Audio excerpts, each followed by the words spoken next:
Module 1, Development. Welcome to the first module of our economics course, Development. This is not just a topic in your textbook. It's one of the most vital questions that humanity continues to explore. What does it mean to live a good life? What should a nation strive for when it talks about progress and prosperity? In economics, we study development to understand how countries grow, how people's lives improve, and how resources can be used to make the world a better place for everyone. Let's start with a simple thought.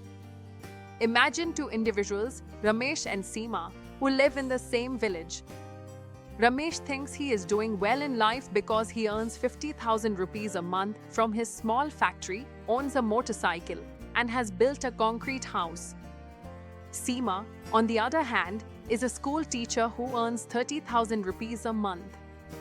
She doesn't own a vehicle, but she has access to clean water, her children go to a good school, and she feels secure and healthy. So, who is more developed? This question doesn't have a simple answer, and that's the essence of understanding development. It is not just about income, it's also about dignity, equality, security, education, and health. In our study of economics, development refers to an increase in the well-being of people. This includes higher income levels, better education, improved health care, clean environments, and individual freedoms. However, different people have different goals for development. For some, it might mean more income and job opportunities. For others, it could be better education for their children, safety in their neighborhood, or freedom from discrimination. In other words, development is a multidimensional concept.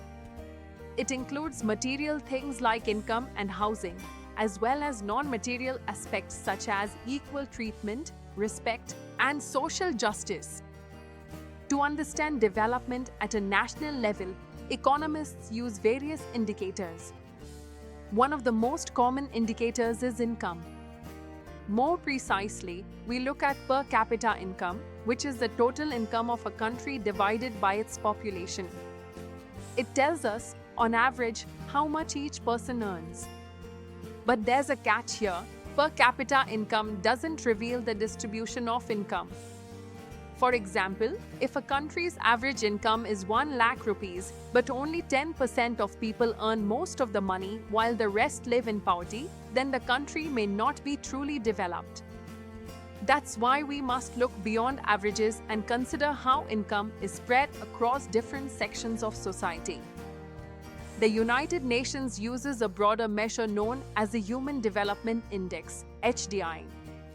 This index includes three main components: per capita income, literacy rate, and life expectancy. For instance, a country like Sri Lanka may have a lower income compared to India, but its HDI is higher because it has better literacy rates and healthcare systems.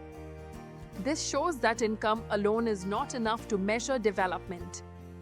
Other aspects such as education, health, and standard of living are equally important. Let's take a real-life example. In Kerala, the average income is lower than that in Haryana, yet Kerala has a higher HDI. Why? Because the state has invested heavily in public health and education. People in Kerala have better access to hospitals, lower infant mortality rates, and higher literacy levels. This proves that economic development must go hand in hand with human development. If people are not healthy or educated, then income by itself won't lead to a better life.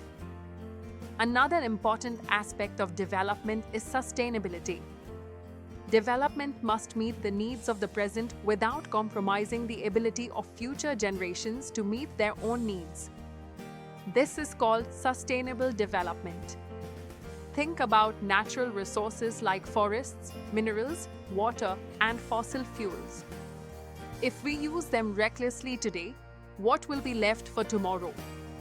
Cutting down forests for wood or building factories without considering pollution may bring temporary wealth, but it can also lead to environmental disasters, health problems, and climate change. Let's understand this with the example of groundwater.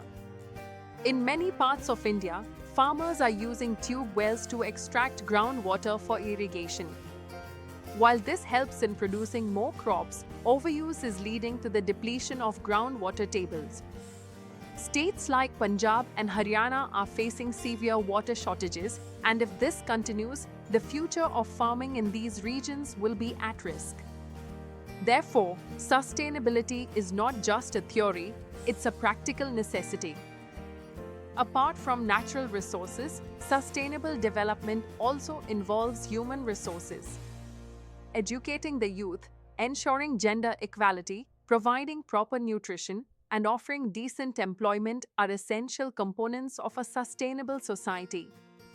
A country that does not invest in its people may experience short-term growth, but long-term progress will be impossible. Inequality is another key issue when we talk about development. Sometimes, countries grow richer overall, but the benefits of growth do not reach everyone equally. Urban areas may see new buildings, better roads, and modern malls, while rural areas remain underdeveloped with poor infrastructure and services.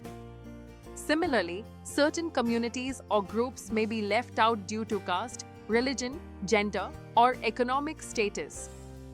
For example, many tribal communities in India live in areas rich in minerals and forests, but they often do not benefit from the economic activities that happen in their regions. Instead, they are displaced from their land without proper compensation. Therefore, true development should be inclusive. Everyone should have access to opportunities, whether they live in a big city or a small village. Government policies and public investments must focus on reducing inequality and providing basic services like clean drinking water, sanitation, electricity, health care, and education to all citizens. Let's also look at the global perspective. Countries are often classified as developed, developing, or underdeveloped based on their income levels and social indicators. Developed countries like the United States, Germany, and Japan have high per capita incomes, well-developed infrastructure, and advanced technology.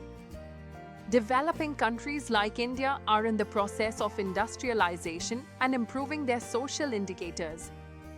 Underdeveloped countries still struggle with poverty, illiteracy, and poor healthcare. But even in developed countries, problems like unemployment, mental health issues, and inequality persist. So, the definition of development keeps evolving. Today, countries are also focusing on happiness and well-being as indicators of progress. For example, Bhutan uses a unique measure called Gross National Happiness (GNH), which includes spiritual, cultural, environmental, and psychological well-being. Let's take another example to different development paths. One country may focus on industrialization and urbanization, building massive infrastructure and encouraging private enterprise. Another country may emphasize rural development, community health, and sustainable farming. Both paths can lead to development, but the outcomes will be different. That's why development is also a matter of values, choices, and priorities. In India, the government has launched several schemes to promote development, such as the Mahatma Gandhi National Rural Employment Guarantee Act (MGNREGA), which provides employment to rural households. There's also the Pradhan Mantri Awas Yojana for housing, Swachh Bharat Abhiyan for cleanliness and sanitation, and Ayushman Bharat for health insurance.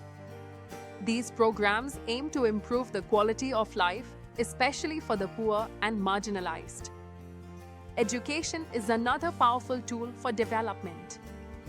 When children go to school, they gain the knowledge and skills needed to build a better future.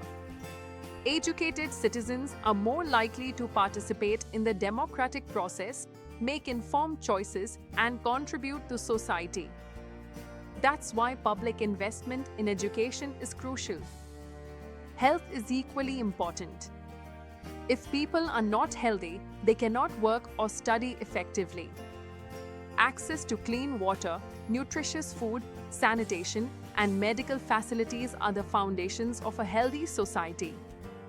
During the COVID-19 pandemic, we saw how health systems came under pressure, highlighting the need for stronger public health care. Gender equality is another critical element. In many parts of the world, women still face discrimination in terms of wages, education, and opportunities. Empowering women through education, employment, and equal rights is not just fair, it also leads to better economic outcomes for the entire country. In summary, development is not a single road with a fixed destination. It is a journey with many routes and multiple goals. It involves increasing income, improving health and education, ensuring equality, protecting the environment, and building a fair and just society. Different people and countries may have different definitions and paths, but the core idea remains the same. Development means improving the quality of life. As we continue through this course, keep this question in mind: what kind of development do we want for ourselves, for our community, and for our country? Is it just about money and machines, or also about happiness, dignity, and harmony? Understanding development is the first step towards creating a better world, and now that you have begun this journey, the future is yours to shape.